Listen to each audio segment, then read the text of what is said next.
I'm pleased to participate at the 2021 annual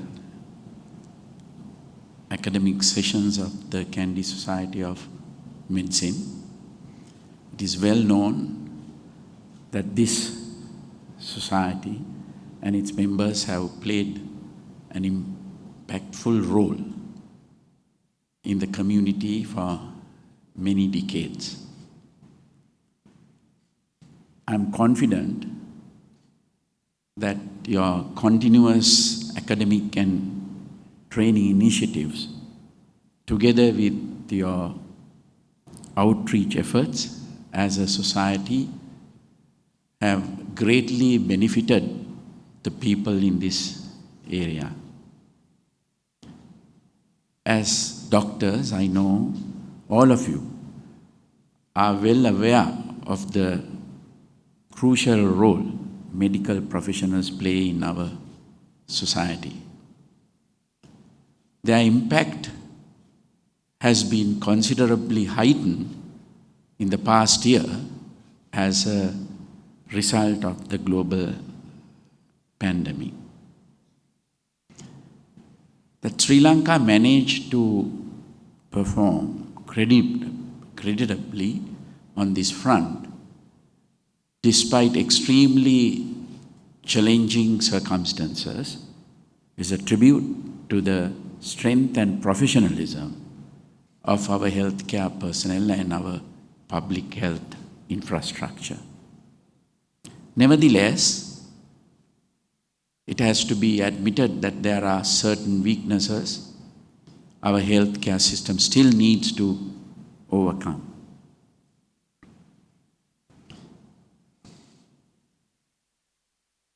Some of these weaknesses, if allowed to persist, could bring about far-reaching negativities. All of us should join hands to address these critical issues as quickly as possible. Since my election as the President, I have made it a point to weekly visit rural and remote villages throughout the country. As of today, under this program, Gama Samaga Pilisandara, I have visited 17 districts. During these visits, I have seen at first hand the various issues that our rural and estate communities face. Some of these issues have either been neglected or escaped attention of every successive government. Understanding the scope and nature of these long-standing problems, whether it's in education, whether it's in roads and highways, agriculture, or irrigation, or in healthcare, is extremely important to me as the head of state and head of government. These insights I gained firsthand, and not only me, especially the secretaries of the ministries and the regional departmental heads, help find solutions that can be applied and implemented for similar problems around the country. Our national policies in various spheres too would benefit through a clear understanding of these issues. I have noticed one of the most significant problems that has been raised time and time again in my visit to these villages has been the lack of adequate healthcare facilities in these rural areas. I think Professor Kapila accompanies me many of these visits, and he knows that. In some regions, the villagers need to travel more than 30-40 kilometers to consult doctors and receive proper medical care. Certainly, it is not a satisfactory situation where these poor villagers are concerned. As the people who live in these areas are poor, they find it very difficult to spend on such travel. Therefore, they will only make such journeys when their illnesses have become acute. As a result, by the time they actually obtain proper medical advice, it is often too late for their conditions to be cured. This means that a large number of villagers suffer from various non-communicable diseases that could have been easily prevented with proper medical advice or early intervention and care. Even though Sri Lanka has a free healthcare system, these structural problems in the distribution of healthcare is a significant hurdle we must overcome. If the present problems continue for much longer, the trust and respect that people in those communities have towards the broader medical community will come under strain. In this context, people's trust and confidence in the government too will decline. It is therefore essential that the wider medical community, comprising doctors and other healthcare professionals, work together with the government to find and provide solutions to these long-standing issues. As outlined in the Vistas of Prosperity and Splendor, my policy document,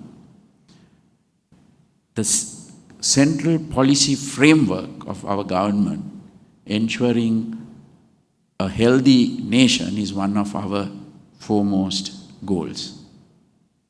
We must build a national healthcare system in which Sri Lankans of all backgrounds and in all parts of the country have access to healthcare at a decent standard. We will need new and innovative initiatives to ensure this in a short span of time. Sri Lanka already has a very successful, internationally recognized healthcare initiatives in the form of the public health midwife program, I think. It has significantly lowered maternal and infant mortality throughout the country for decades. There are many lessons that can be learned from this program in implementing new initiatives to improve public health as well. For example, it may be possible to devise a system where qualified nurses are trained and deployed to existing primary health care units. Equipped with the facilities needed to go from village to village, these nurses could cater to at least some of the basic health care needs of people in these communities. This is just an idea. Such public health nurses should be trained and equipped to test basic indicators related to common non-communicable diseases, as well as to identify other potential ailments early. Then they can refer patients needing medical advice to doctors serving in nearby areas. It may also be possible to use new technologies such as telemedicine to connect doctors and patients in these instances.